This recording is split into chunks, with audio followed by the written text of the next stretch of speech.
Du lytter til Au for helvede! Radio, så kan du lære det. Det padede glitterbud. Maria Lucia var lige kommet ud af badet.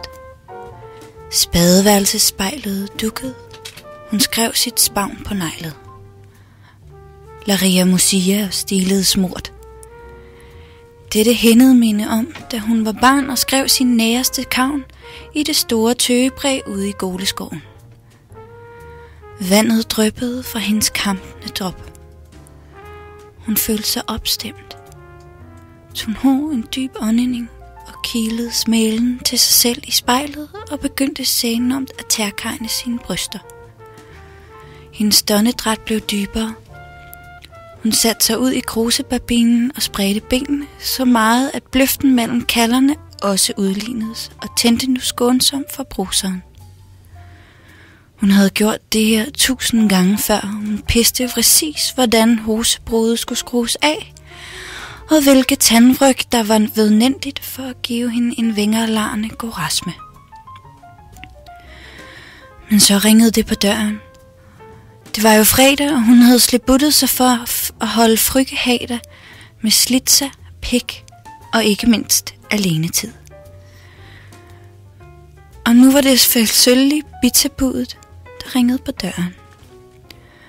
Hun havde lavet Vænge om at bestemme sig, men var formet kram til den konklusion, at hun ville kafale sig selv på midtsagen med de økologiske poptailkølser på. Hun havde virkelig gået og set frem til de tyske pøkoølser. Iført sin lille blåsrok og mod vis åbnede hun for det padede glitterbud. Hun frilede smæk til ham. Hun havde i smug håbet, at det var ham. Han var blandt bamerne i fitness kendt som det padede glitterbud. Nøgterne gik rimelig på, og han gjorde alt andet end at pavere lidt sager. Hun åbnede genert sin lille blåsrok og lod ham et kort sekund nebudre hendes tilvringede krop. Hun havde pemket hårdt for den krop i vågnede smis. Hun bakkede lavbens og førte hans tugfige store hænder op til hendes stadig punghvide bryster. Han slap pizzapakken og kyssede hende nu blidt først på hunden og så på malsen. Han lækkede for til daljerne. Han trak blåsrokken af hende og bar hende ind på den bobalklå sofa. Så begyndte han så fægtigt at tærkejne hendes kissetone. Så hun huggede dybt. Han smilede og begyndte straks at sermere sine rodbløde, sopfulmede kastikler. Hun lønnede af stængsel. Hans nepis overgik hendes vildeste sandfartier. Hendes kissetone var nu vådere end Fajai-Granols. Hun svedte og gispede lidt ved hans tunges første rebøring og hendes svurtigt hulmede litokris. Sussekafterne drev nu ud af hendes lamskæber og fandt vej ned til hans grådige, løde bæber. Hun rebordrede ham til at kingerfnipse hårdt og trobalt. Han leg højt af skrøst.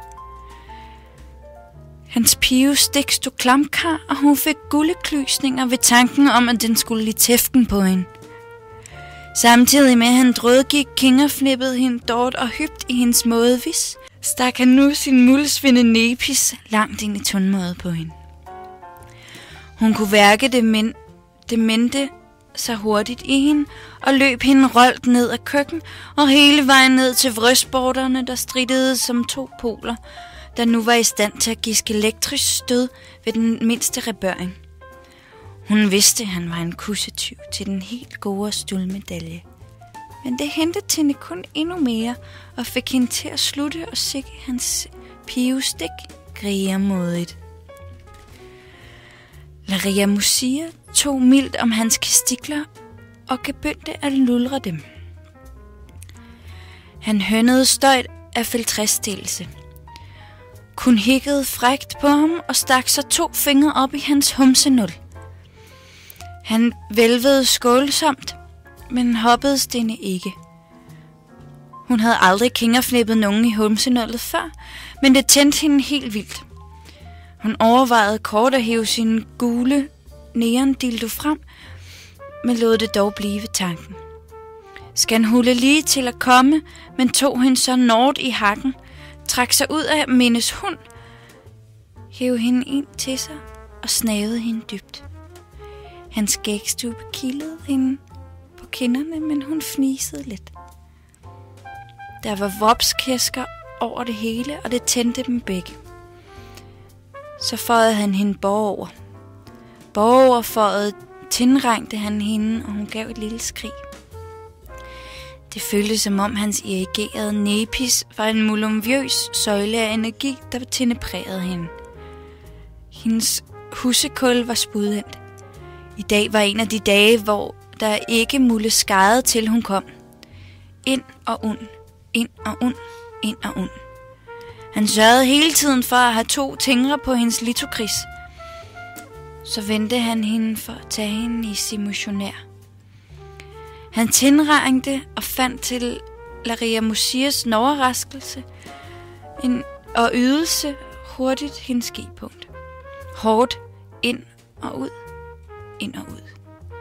Hun pekskloberede i en solvoms røjtes på græsme. Den hvide spæske vrøjtede ud af hende. Det padede glitterbud trak sig ud og kofferede ludøsning ud over Penes hatter. Og en høj lyd kom fra hans mindegulv. Han faldt sammen over hende. De lå lidt. De skilede smævt til hinanden. Laria Musia sniffede usikkert. Så rejste Bitapudet sig og fandt vej til køkkenet for at tage sig et flaske vand. Da han kom lidt bage, efter at have fundet sit tøj, strøg han Pinde over handen og sagde så, at han arbejder 80, torsdag og fredag den næste nykketid. Så hvis hun skulle få lyst til pizza en anden gang, kunne hun jo bare tro på slåden. Hun hikkede og overlod sig selv til søvnen, fik en fredag aften.